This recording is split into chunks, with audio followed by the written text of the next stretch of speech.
Hebreus 12, 2. Olhando firmemente, ou olhando para Jesus, o autor e consumador da fé, o qual, em troca da alegria que lhe estava exposta, suportou a cruz, não fazendo caso da afronta ou da ignomia, e está sentado à destra do trono de Deus. Mas, mais uma vez, olhando para Jesus, autor e consumador da fé. Feche os olhos, vamos orar mais uma vez. Querido Jesus, diante do Senhor, do seu santíssimo trono nos colocamos. E eu venho diante de Ti, como um sacerdote, para mediar, Deus, as necessidades do Teu povo. E como pastor, eu rogo por essa congregação, por esse culto essa noite, para que haja demonstração de graça e de poder, urgentes, necessárias. Como há, Deus, um desejo de demonstração de poder, de prodígios. Como temos visto o reino das trevas avançar e tripudiar sobre o Teu povo. Chegou a hora do Teu povo se erguer com alarido e voz de arcanjo, Senhor, proclamando o poderoso evangelho na virtude do Espírito Santo. Começa isso, derramando graça sobre nós. Faz Teu reino avançar. Receba a glória para si, Senhor, e nos conforma à imagem do Seu Filho, em o nome de Jesus. Amém. Presta atenção aqui no que nós vamos falar. Gostaria que você abrisse seu coração, que você ficasse atento para o ensinamento que eu vou dar a você. Presta muita atenção no que vamos ouvir. Nós vivemos em um mundo carente, ok? O ser humano é um ser carente. Nosso século, e quanto mais ele se avança, mais tecnologia ele possui, mais sofisticação, mais modernidades nós encontramos em todas as áreas. Há um progresso tremendo nas ciências, há um avanço científico tremendo, há um avanço na medicina, na tecnologia, proporcionando prazer e conforto ao nosso século como nenhum outro. Nós temos acesso às iguarias do rei, temos acesso aos produtos mais sofisticados que nenhuma outra era pôde produzir, para trazer ao homem contentamento, prazer, satisfação e gozo, no intuito de trazer paz, alegria a esse homem. Todavia, apesar de nós contemplarmos o avanço tecnológico, o avanço científico, o avanço médico, e temos acesso a coisas que os nossos antepassados jamais sonhavam ter, nós somos uma geração carente, vazia, sem identidade. A nossa geração é assim. O homem atual é um homem carente, vazio. Ele não se encontra. Então parece que quanto mais parafernália tecnológica sofisticada ele consome, mais vazio, mais perdido, mais sem identidade ele fica. E mais carente ele se torna. Por isso o homem moderno é insaciável. Por isso a indústria trabalha pesadamente para criar novas alternativas de prazer, para criar novidades diariamente, na tentativa de satisfazer esse vazio e essa carência, fazendo com que o homem se torne insaciável na busca do prazer. E a grande verdade é que ele é uma pessoa carente de amor. É um ser que carece ser amado, necessita ser amado. Pessoas estão carentes de serem amadas, carentes de afeto, A Bíblia diz, Jesus mesmo profetizou, que por se multiplicar a iniquidade, nos últimos dias, o amor de muitos se esfriará. Nós estamos vivendo o século da inafetividade. As pessoas são frias. Não há amor de uns para com os outros. Não há afeto. A palavra afeto significa o quê? Calor, beijo, abraço, carinho, cheiro, né? Entranha. Não há isso hoje, do pai para o filho, do filho para o pai, do marido para a esposa, dos homens, dos nossos semelhantes. Então essa geração é carente de afeto, é carente também de atenção. As pessoas querem atenção. Qualquer indivíduo, por mais moribundo que seja, esteja na sarjeta, seja um bêbado, um indigente, um Zé Ninguém, vindo do lugar nenhum, é carente de atenção. Ele quer ser ouvido, ele tem uma história, ele quer se pronunciar, ele quer que as pessoas o ouçam, ele quer contar o seu caso, ele quer se mostrar a sua existência. Então o ser humano é carente de atenção. Talvez você entrou aqui e é a perfeita descrição. Quer atenção, quer ser ouvido, quer contar sua história, quer demonstrar seus valores, seus talentos. Talvez você entrou e é necessitado de amor, quer ser amado, ou quer afeto. Talvez você vê os pastores abraçando, beijando uns aos outros discípulos, e como eu queria um abraço apertado, caloroso do pastor, como ele faz com alguns, sabe? Como eu queria a atenção que ele dá para alguns. Como eu queria que ele ouvisse. Eu acho que ele ia se interessar pela minha história. O mundo é assim, talvez você esteja. Vivemos num mundo também carente de compreensão. Ninguém me entende. Ninguém sabe analisar meu ponto de vista. Eu tenho minhas razões. Eu tenho minha maneira de pensar. Eu só gostaria de ser compreendido, entendido. Todo mundo pensa que eu vivo no mundo da lua, que eu sou um extraterrestre. Não, eu só tenho uma maneira diferente de pensar. E eu gostaria de ser compreendido. É um mundo carente de cuidado e provisão. Quem não tem necessidade? Quem não tem crise? Quem não está sendo hostilizado, perseguido, abandonado, com dívidas, com problemas? É um mundo que carece de cuidado e provisão.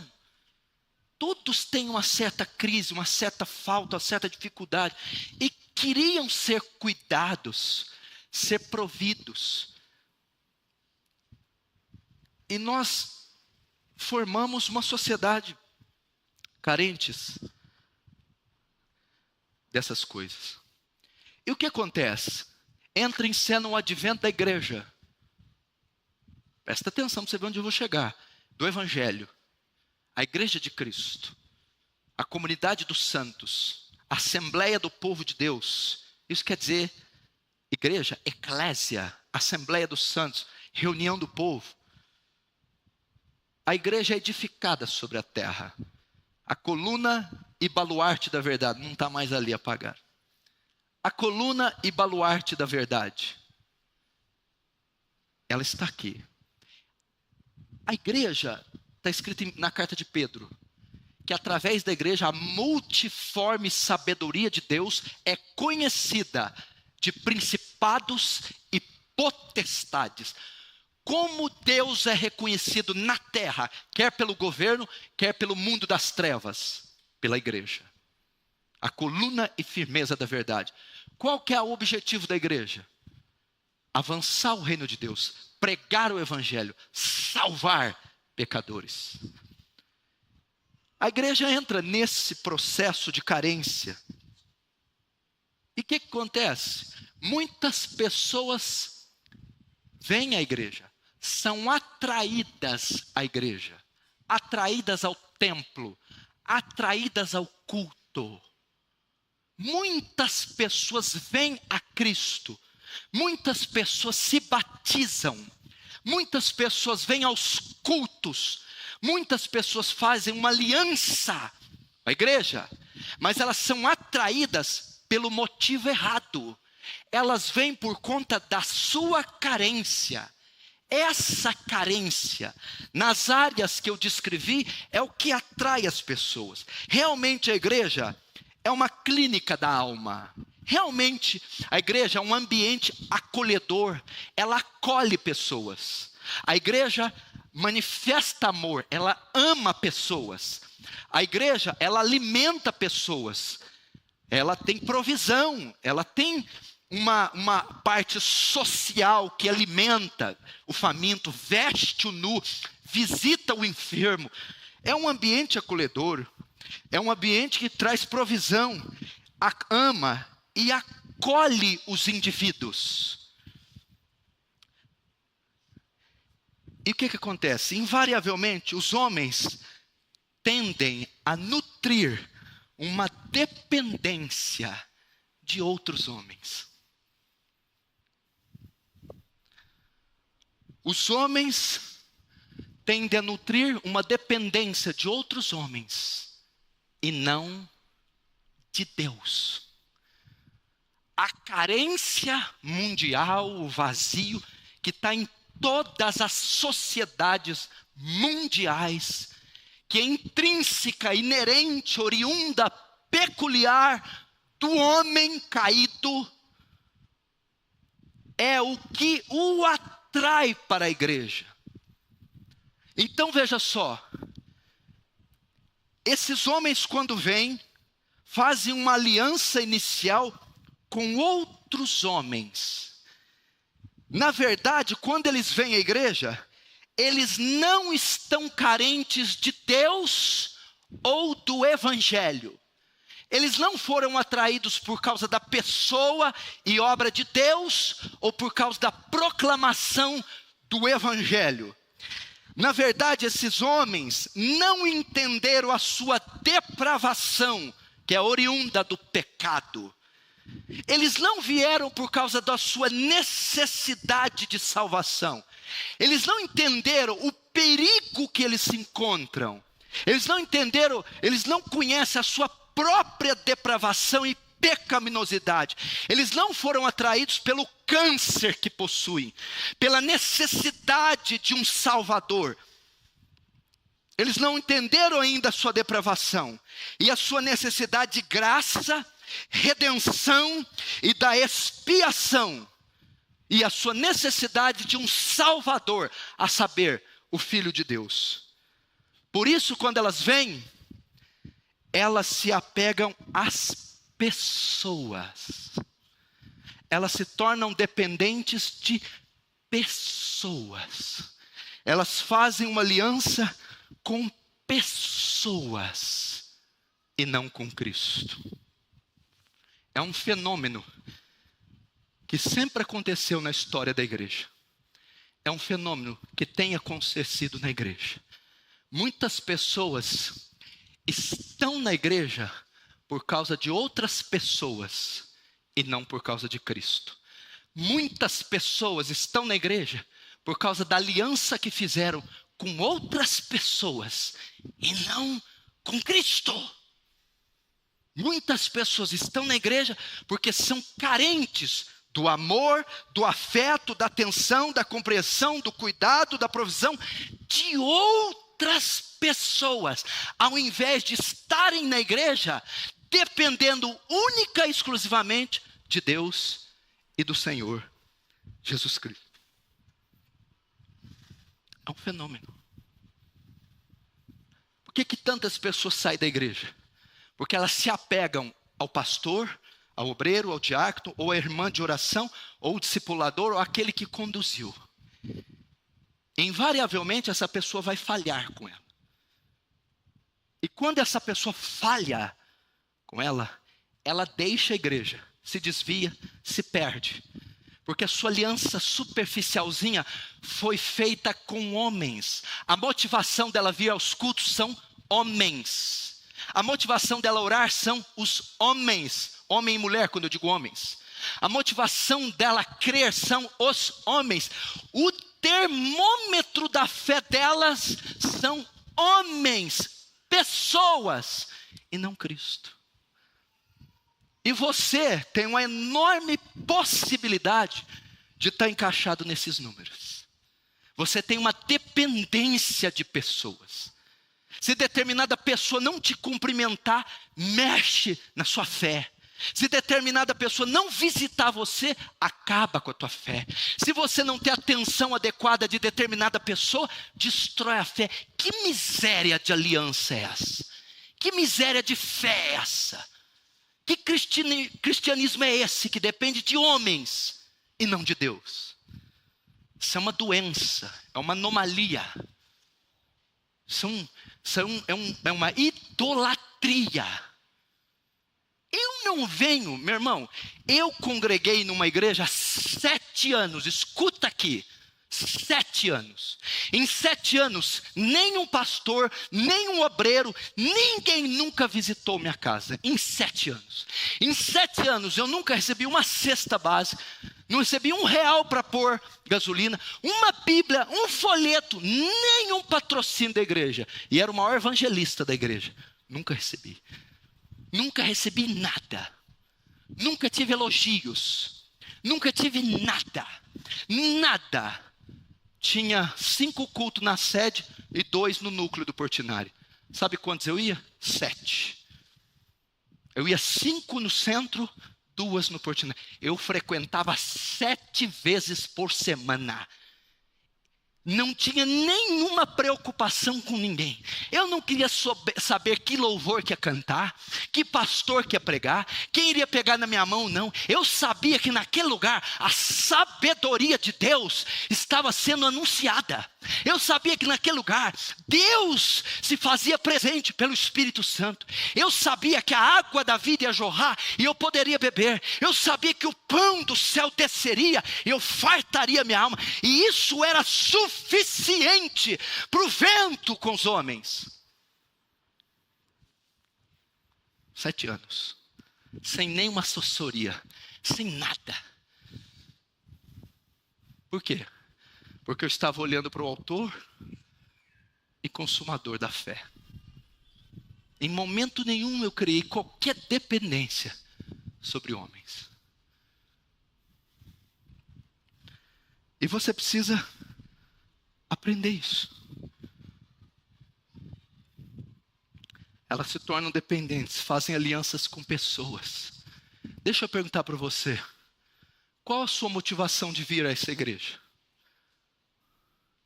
Qual a sua motivação de ler a palavra? Qual a sua motivação de orar? O que mantém você de pé?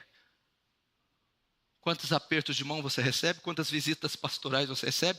A atenção que você recebe de determinada pessoa? Ou o que Cristo fez por você na cruz? Ou a obra que ele diz, tetelestai, está consumado. Não é suficiente a morte e a ressurreição dele?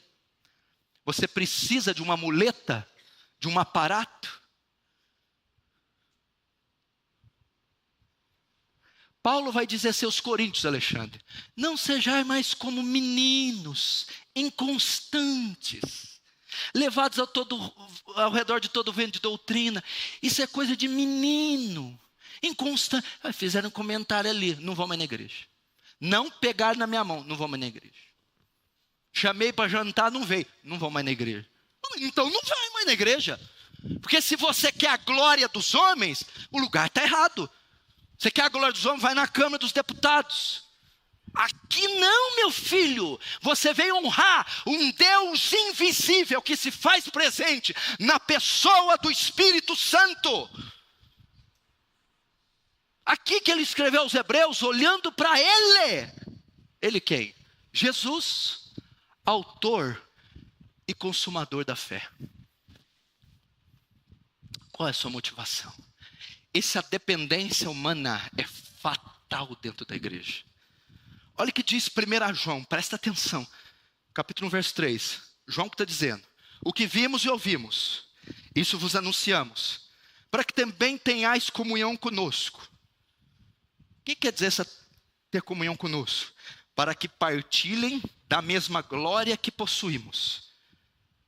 Porque a nossa comunhão é com o Pai e com o seu Filho, Jesus Cristo. João está escrevendo aos cristãos. ele está dando uma recomendação, dizendo assim, prestem atenção. Ele está querendo livrá-los do gnosticismo. Quando ele diz a nossa comunhão com Deus, ele está ensinando duas coisas: a encarnação de Jesus e a pessoalidade de Deus. É um atributo, a pessoalidade de Deus. O que é isso? Quando Deus escreve lá em Gênesis 2, façamos o homem a nossa imagem e semelhança, o termo usado ali é Elohim. Elohim, um Deus pessoal, faz seres pessoais. O que significa ser pessoa? Pessoa significa ter vontade, pensamento e sentimento. Deus tem vontade, pensamento e sentimento. Tá, o que significa ser pessoa? Significa que Deus é relacionável.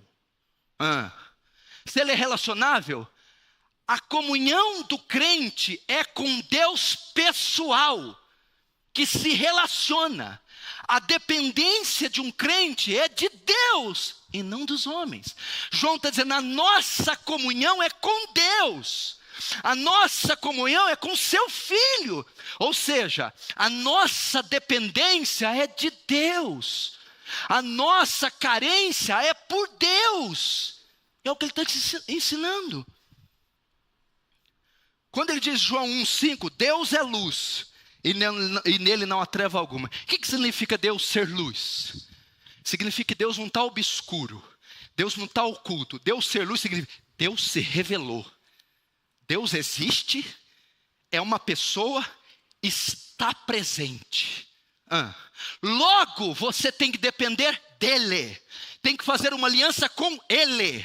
Tem que ter comunhão com ele. É isso que o texto está dizendo. O texto fala da pessoalidade de Deus, da nossa união com Cristo. Fala de participar da sua natureza. Através de um relacionamento. Ele está ensinando para aqueles cristãos, porque o gnosticismo ensinava que a matéria é má. Então um Deus Espírito que é santo não poderia se comunicar com homens de carne, de matéria má. Então isso não podia existir. O gnosticismo ensinava que a carne é ruim, o que é bom, o corpo é ruim, o que é bom é só o Espírito. Logo, um Deus Espírito jamais se comunicaria com matérias, homens. João está dizendo, não. O Deus Espírito, que é uma pessoa, tem comunhão com vocês. Vocês podem ter acesso a Ele, podem adorá-lo, podem ser a habitação dEle, podem se unir com o Filho dEle. E por isso a sua comunhão é com Ele. Meu irmão, deixa eu dizer, com quem é a sua comunhão? Com quem é a sua aliança? Com quem é? Quem você nutre o seu maior relacionamento? De quem você é dependente? Da mãe, da tia, da namorada, do noivo? João está dizendo, a nossa dependência é de Deus e do seu Filho. A nossa comunhão é com Deus e com seu Filho, e não com os homens. Hebreus 12, 1, 3 diz assim, olha, escuta. Portanto, nós também, pois que estamos rodeados de uma tão grande nuvem de testemunhas. O que é que o autor está dizendo?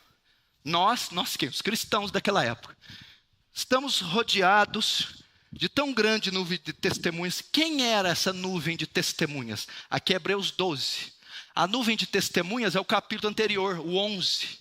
Pela fé Abraão, pela fé Enoque, pela fé Sansão, pela fé Davi, pela fé Pedro, e vai. As testemunhas era os Hebreus 11, a galeria de Hebreus 11, os exemplos de fé. O autor está escrevendo dizendo, olhem para eles, mas não para eles, para os exemplos de fé. É para olhar para a fé que eles tinham em Deus, visto pois que estamos rodeados de tantas pessoas que creram em Cristo. Deixemos todo o embaraço. O que é o embaraço? As picuinhas, os caprichos, a dependência do homem.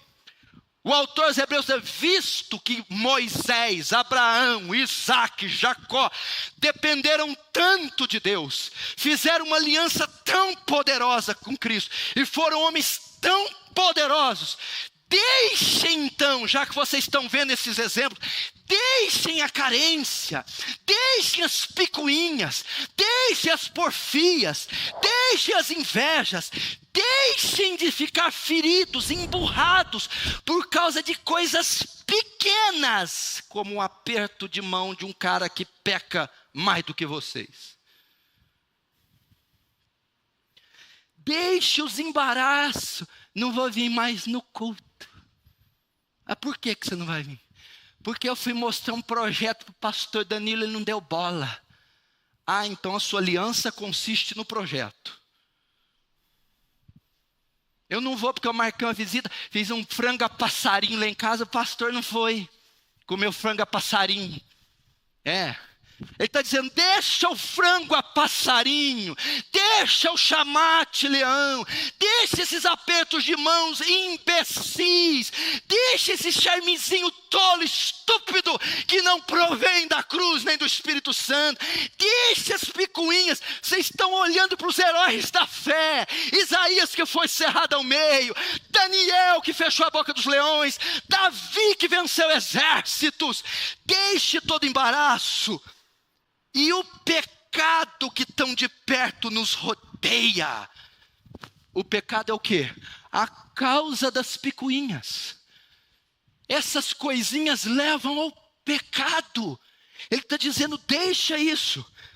E corramos com paciência a carreira que nos está proposta. Qual carreira que é, meu filho?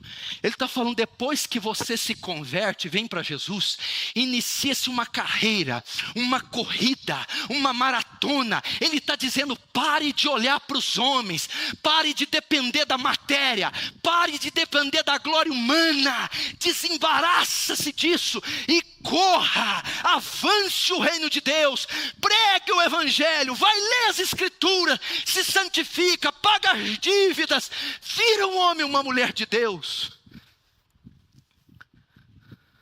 Aí ele vai dizer: como eu consigo correr essa carreira com eficácia?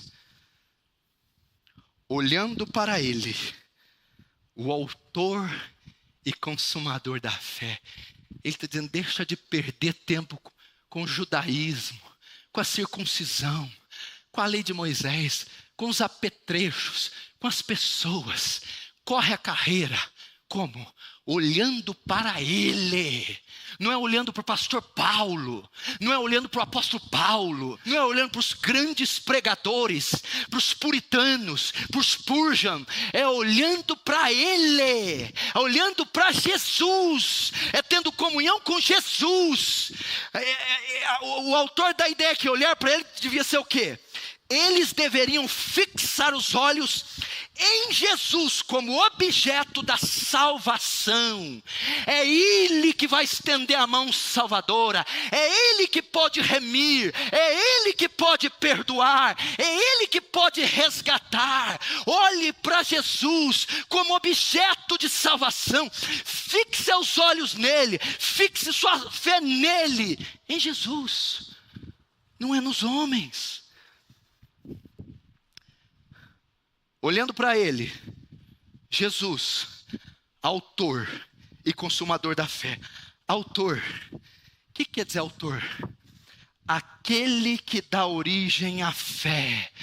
Quem dá origem à fé não é o pastor Paulo, não é o pastor Danilo. Quem dá origem à fé não é o Paul Washer, John MacArthur. Quem dá origem à fé não é Jonathan Edwards. É Ele que é o autor da fé, Ele que dá origem à fé, Ele que insufla fé em você, Ele que incute fé. É para olhar para Ele. Tire seus olhos desses pecadores, tire seus olhos desses homens cheio de limites. Olhe para o vencedor invicto, olhe para o capitão da salvação e olhe para o único que pode gerar, iniciar, produzir fé em você. Olhe para ele.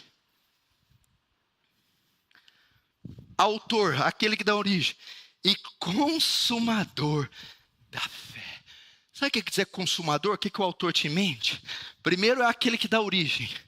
Depois é o aperfeiçoador.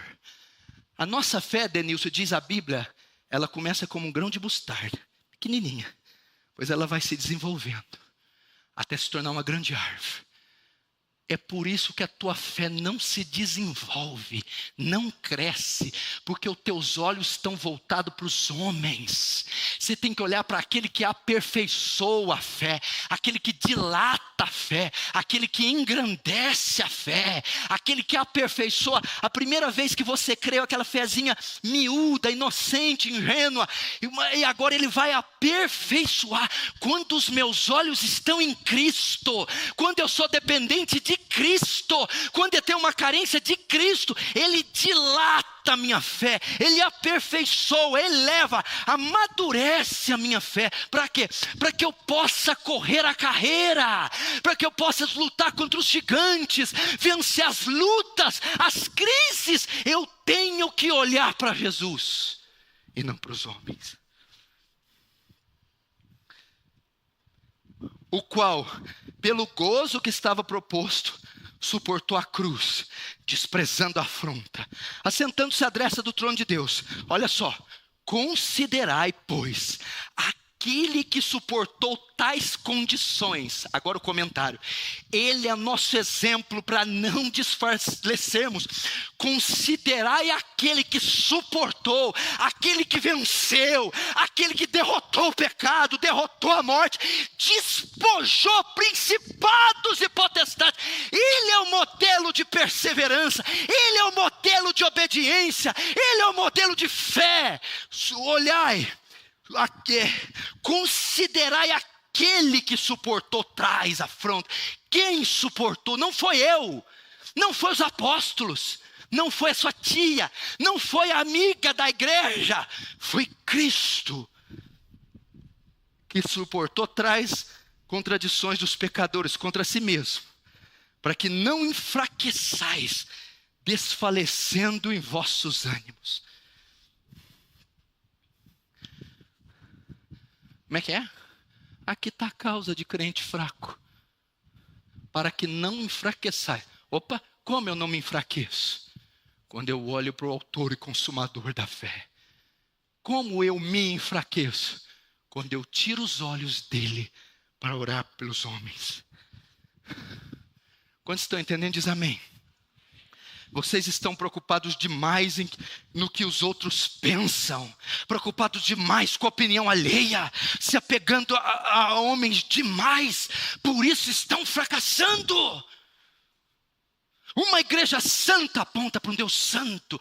Uma igreja santa só tem olhos para o seu Criador, para o seu Redentor. Ela não quer saber de apóstolo, de herói da fé, de pastor prodigioso. Ela quer ver o Cristo ressurreto.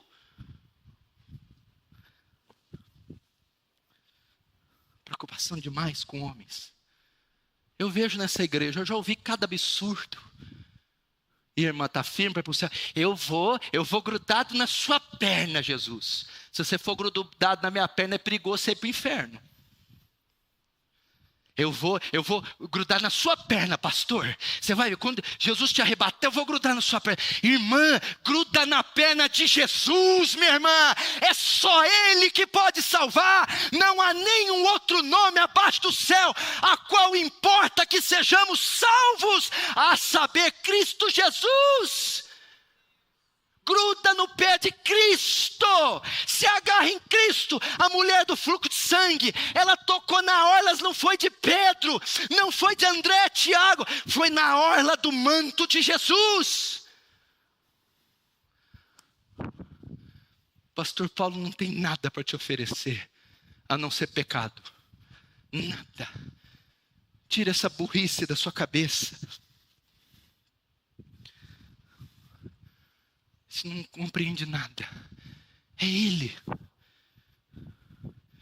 Eu lembrava do Senhor, pastor Paulo, e eu pedia, pastor Paulo está orando por mim. Romanos 8 diz, o qual está à direita de Deus Pai e intercede por nós. Quem está do lado direito do trono de Deus é Jesus, é Ele quem intercede por você, é Ele que você deve clamar, é nas orações dEle que você deve confiar, e não nas minhas ou de qualquer outro homem. Pare com isso. Que bobagem é essa? Eu vou sair dessa igreja porque o Senhor não me trata como eu queria. Ok, Deus trata você como você queria? Trata, então fique quieto. Eu vou sair dessa igreja porque o Senhor não me ouve como eu queria. Cristo ouve você como você queria? Ouve, então fique quieto. Conversa é essa? Você vai esperar a perfeição de pecadores? Queria tanto uma visita sua. Enquanto eu não for, Jesus vai indo. Não é melhor? Enquanto eu não chegar, Jesus já está lá. Hã? Você prefere a minha? Tudo bem, eu vou orar e pedir, Jesus, dê licença, está chegando eu.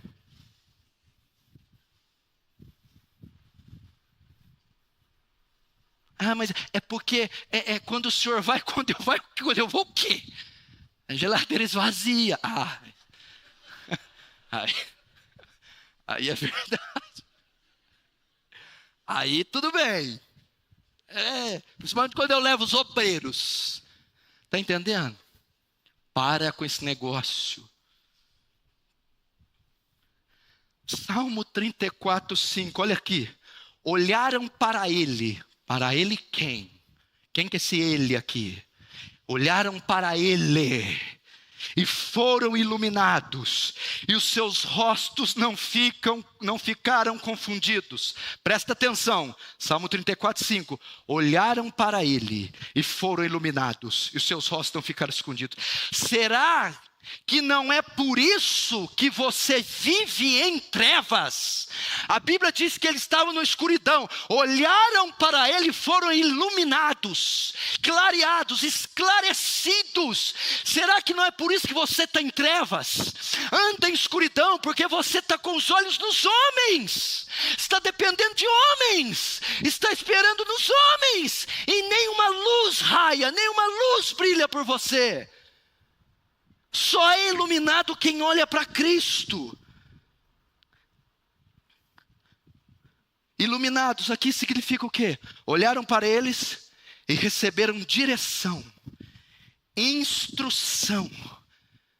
Quando se olha para Jesus, se tem discernimento. Deus instrui aquilo que eu tenho que fazer, dirige, me dá discernimento. Olharam para eles e foram iluminados, esclarecidos, foram instruídos. Aquele que tem aliança com Deus, aquele que tem um pacto com Deus, aquele que tem a sua carência e dependência de Deus e não dos homens, esse sabe para onde ir, esse é iluminado por Deus, esse tem direção.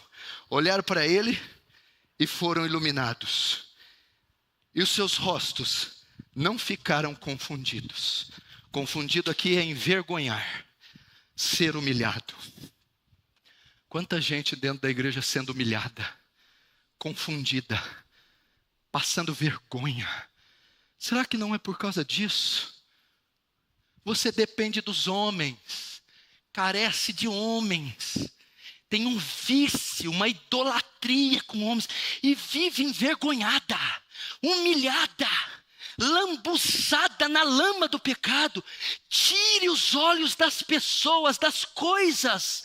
Olhe para Ele que você será iluminada. Olhe para Ele que você não será confundido. Olhe para Ele que você vai ter direções específicas. Olhe para Ele.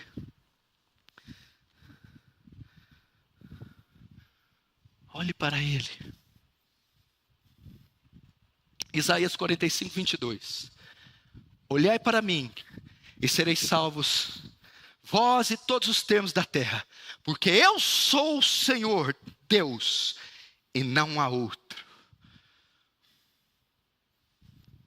Se você souber o que esse versículo diz.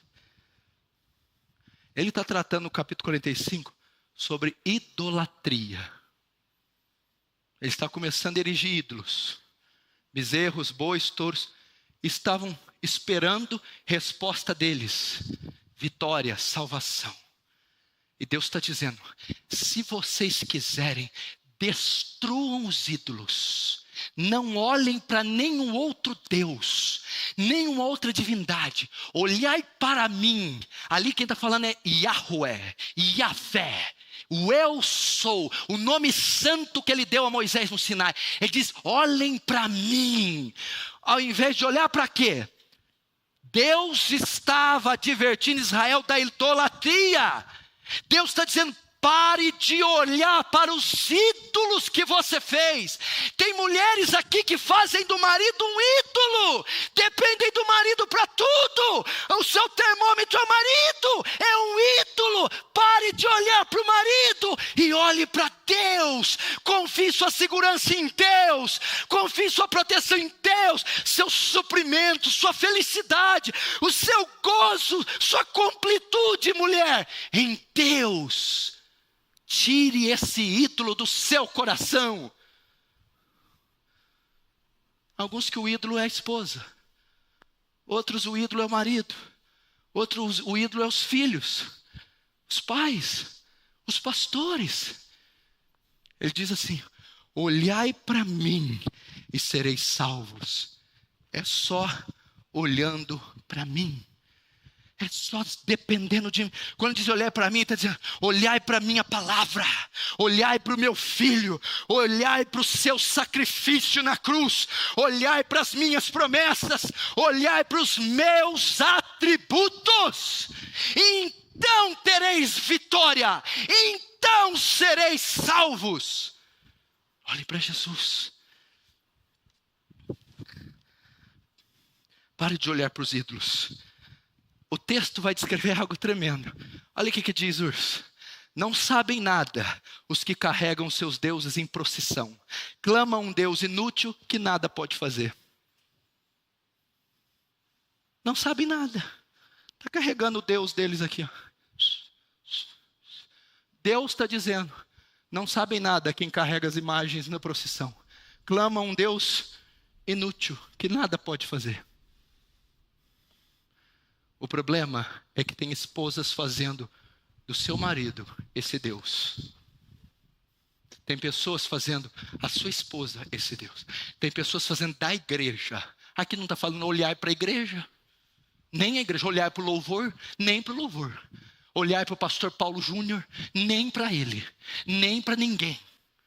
Olhar para quem? Para mim. Para mim. Tire essa dependência de pessoas, tire esse vício, desintoxe desse vício, dessa dependência afetiva, amorosa, melosa, carenciosa. Tire isso, é idolatria. Volte suas emoções, seu intelecto, volte o seu prazer, seus olhos, sua força, somente para Ele, Cristo Jesus. Tire esses ídolos. Mical, quem conhece Mical? Eu vou pegar as Micais agora. Tem muitas Micais aqui, muitos Micais. Quem era Mical? A esposa do rei Davi. A arca na época de Saul foi levada pelos filisteus. Que arca? Era um caixote quadrado. Tinha 1 metro por 1 praticamente, 1 metro quadrado. Feito de madeira de acácia, revestida de ouro fino por dentro e por fora. A tampa da arca chamava propiciatório. Tinha 2 querubins feitos de ouro batido, uns olhando um para frente do outro. Dentro da arca estava a vara de Arão que floresceu, as tábuas do concerto, só isso que estava, as 2 tábuas de Moisés, dos 10 mandamentos, e o maná escondido. Tinha 4 argolas na arca, 2 de um lado e 2 de outro. 2 hastes de ouro. E só os levitas podiam levar ela no ombro. O que representava essa arca de ouro? Ela é símbolo da Shekinah de Deus, da presença de Deus. Onde estava a arca significava que a glória de Deus, a presença de Deus, a majestade de Deus estava lá. Saul pecou, foi um rei profano, horroroso. A arca foi tomada significando que a presença de Deus saiu de Israel. Saul morre, entra um rei espetacular, Davi. A primeira coisa que Davi tenta: eu vou trazer a arca de volta, símbolo da glória e da presença. Então ele sai para buscar a arca e volta. Quando a arca chega em Jerusalém, ele começa a saltar, pular e tira o manto real e fica como um escravo.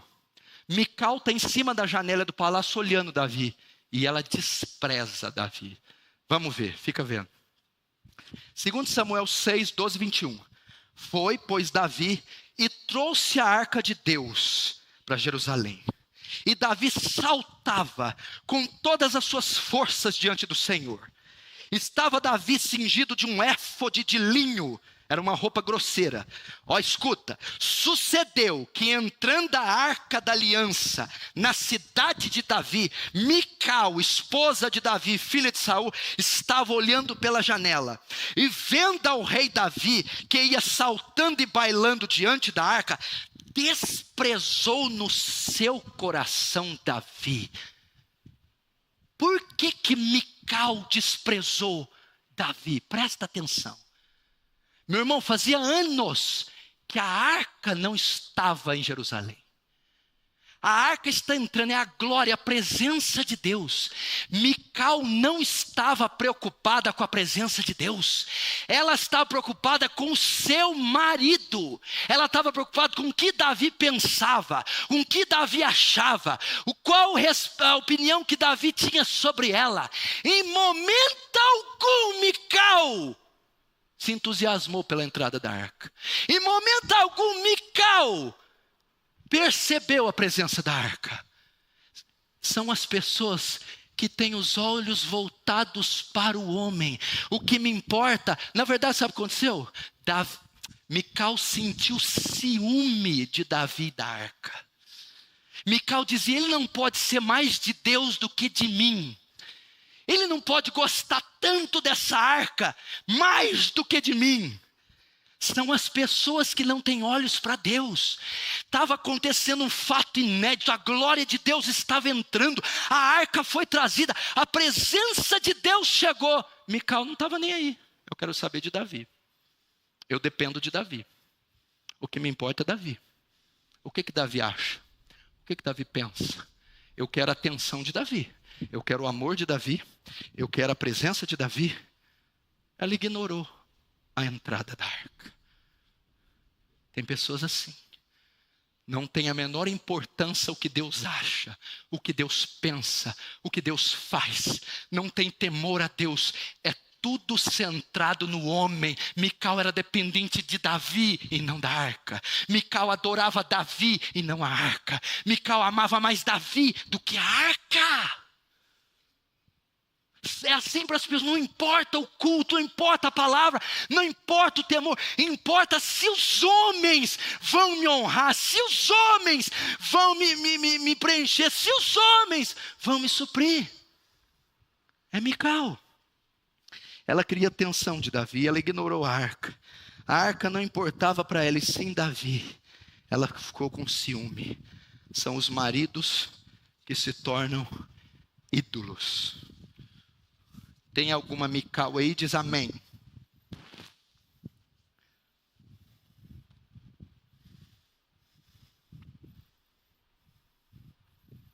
Mical, a arca. Não, Davi. Mical, a arca. Deus apresenta. Davi. Só me importa Davi. Será que você não vem nessa igreja só por causa de Davi? Sabe o que te prende aqui não é Davi? Será que você está triste porque você não tem atenção de Davi? Será que você não quer sair da igreja porque Davi não te dá bola? Uma vez que a arca entrou, a glória está aqui, Deus te ouve, Deus te vê, isso é que importa. O que Pedro disse para o Sinédrio? Importa agradar a Deus e não aos homens. Os fariseus. Tem algum aí, fariseu? Essa classe está em alta, hein? O mercado explodiu de fariseu. Os fariseus. Essa é a manifestação mais clara. Ela não precisa de interpretação. Eu vou ler, todo mundo vai entender. Mateus 24, 23, 4, 7. Escute só. Pois os fariseus, vocês atam fardos pesados e difíceis de suportar, e os colocam nos ombros dos homens. Eles, porém, nem com o seu dedo querem movê-los, pois trazem largos filactérios e alargam as franjas das suas vestes. Amam os primeiros lugares nas ceias e as primeiras cadeiras na igreja. Amam as saudações nas praças e os serem chamados pelos homens de rabi. E fazem todas as obras a fim de serem vistos pelos homens. Isso consiste em ser fariseu. Fazer tudo a fim de receber aplauso dos homens, elogio dos homens, atenção dos homens, louvor dos homens. Os fariseus não se importavam com Deus, não se importavam com a presença de Deus. Os fariseus não tinham temor a Deus. Pastor não está vendo? Estou nem aí. Meu pai não está vendo? Estou nem aí. Não estou perto da igreja? Estou nem aí. Os fariseus faziam tudo. Olha que coisa linda. Oravam em voz alta nas praças, liam a Torá 3, 4, 5 vezes por dia, tinham franjas longas que foi ordenado na lei de Moisés, filactérios que era colocado na testa, pequenas caixinhas com tiras de versículos em pele de cabrito. Sentam nas primeiras cadeiras da sinagoga, são homens religiosos, homens de oração, homens poderosos, santos, profetas, majestades. Jesus diz, vocês só fazem isso para ser visto pelos homens. Vocês só querem a glória dos homens. Vocês querem ver se tem alguém vendo para elogiar vocês. Esse é o termômetro de vocês. Se ninguém elogiou vocês, se ninguém viu, vocês vão para casa tristes. Mas eles não se importavam em ofender a Deus ou não, em dar louvor a Deus ou não, em honrar a Deus ou não. Eles queriam receber o louvor dos homens.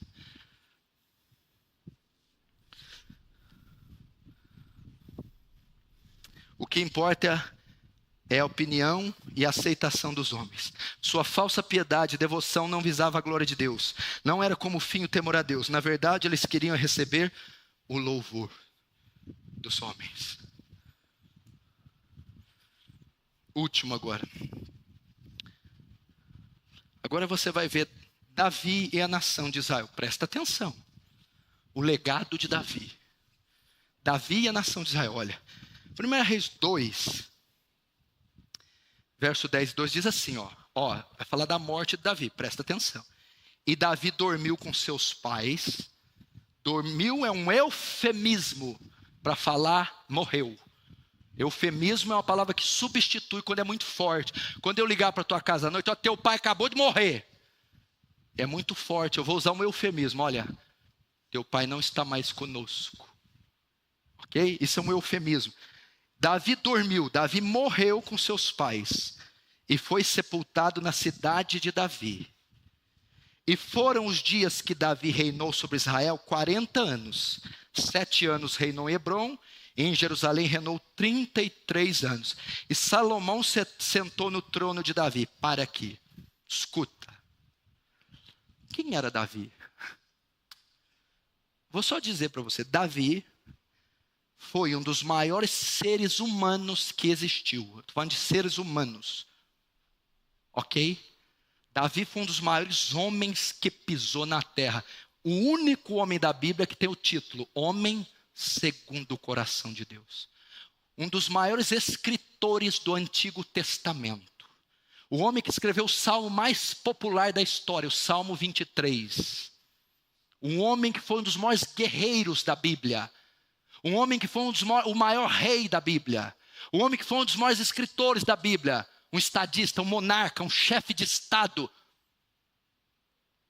Tinha tudo para ser idolatrado, não é? Tudo para Israel colocar os olhos nele. Agora Davi morreu, acabou, Israel despencou, vai tudo dividir. Ele tinha tudo para ser idolatrado, tudo para Israel estar com os olhos nele. Eu sou dependente de Davi, Davi julga minha causa, Davi ora por mim, Davi. Mas Davi morreu. Vamos ver o que aconteceu com Israel. Escute. Davi dormiu com seus pais e foi sepultado na cidade de Davi. E foram os dias que Davi reinou sobre Israel, 40 anos. 7 em Hebrom e 33 em Jerusalém. E Salomão se assentou no trono de Davi seu pai. E o seu reino se fortificou sobremaneira. Não houve nenhuma reação por parte de Israel com a morte de Davi. O reino não foi abalado. O reino não sofreu nada. Davi morreu, Salomão entrou no poder e o reino fortificou, progrediu. Ou seja, não tinha nem o israelita com os olhos fixos em Davi, nem o israelita dependente de Davi, e sim do Deus majestoso de Davi. Um homem notável, tinha tudo. Agora,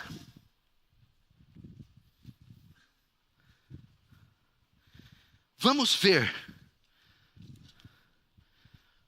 por que Israel não tinha colocado os olhos em Davi. Por causa do exemplo do seu monarca. Por isso que Israel não cousou com os olhos de Davi, porque eles viram 40 anos um homem que tinha só olhos para Deus. Quando Davi morreu, Israel seguiu o seu exemplo e fixou seus olhos só em Deus. Veja o que Davi disse aqui, Salmo 18, verso 1 e 3. O Senhor é meu rochedo, o meu lugar forte, o meu libertador, o meu Deus, a minha fortaleza, em quem eu confio, o meu escudo, a força da minha salvação, o meu alto refúgio. Invocarei o nome do Senhor, que é digno de louvor. Ele está dizendo aqui que é o Senhor que é o rochedo, o Senhor que é o libertador, o Senhor que é o lugar forte, o Senhor é a fortaleza, o Senhor é o escudo. Davi tinha olhos só para Deus. Meu irmão, saia desse vício, saia dessa dependência horrorosa, saia dessa idolatria, olhe para o Senhor. Olha Davi era dependente de quem? Lê os Salmos. Davi se refugiava em Cristo, no Senhor. Davi não tinha amigos, não ficava com ninguém, era só em Cristo.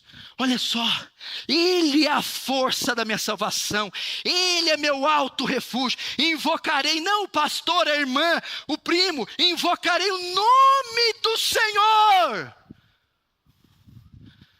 Salmo 23, 1 e 2.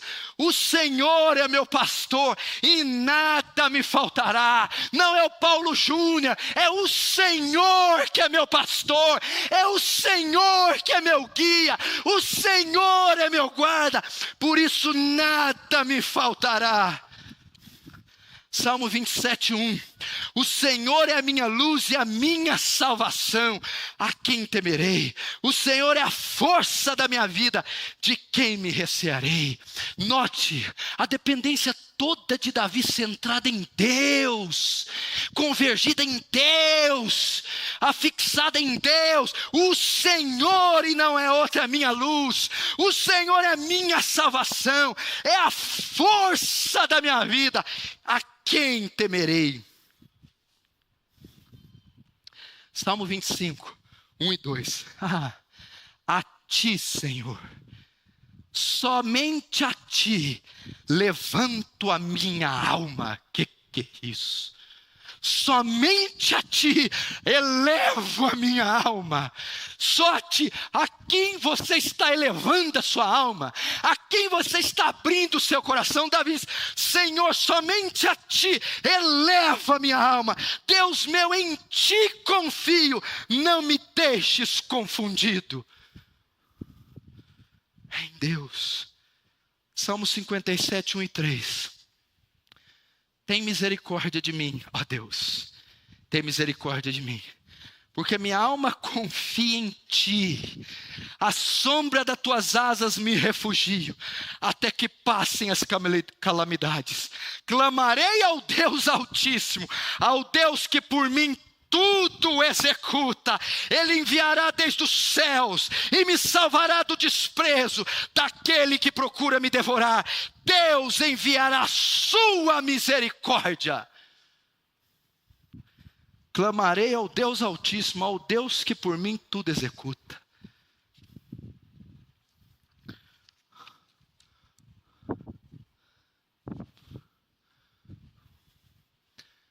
Olhe para Deus. Olhe para o Senhor. Olhe para Deus. Clamarei ao Senhor, o Deus que por mim tudo executa. Quantos estão entendendo? Diz amém.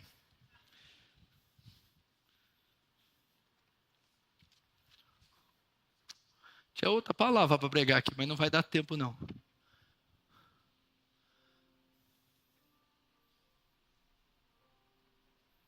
Olhe para Ele. Olharam para Ele e não foram confundidos. E os seus rostos olharam para Ele e foram iluminados. E os seus rostos não foram confundidos. Olhando para Ele, o autor e consumador da fé, Jesus.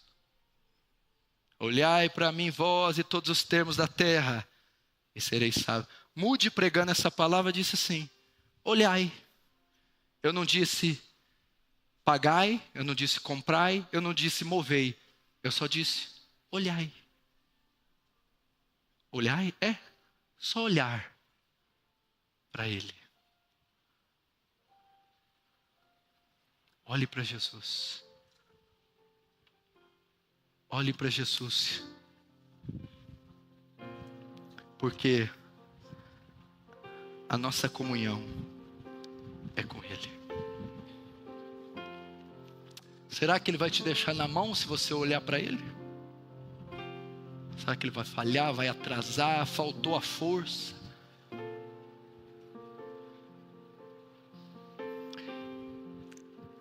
Quando o escritor de Hebreus e o autor não se dá certo, os puritanos dizem que foi o apóstolo Paulo, mas não me parece ser Paulo que escreveu Hebreus.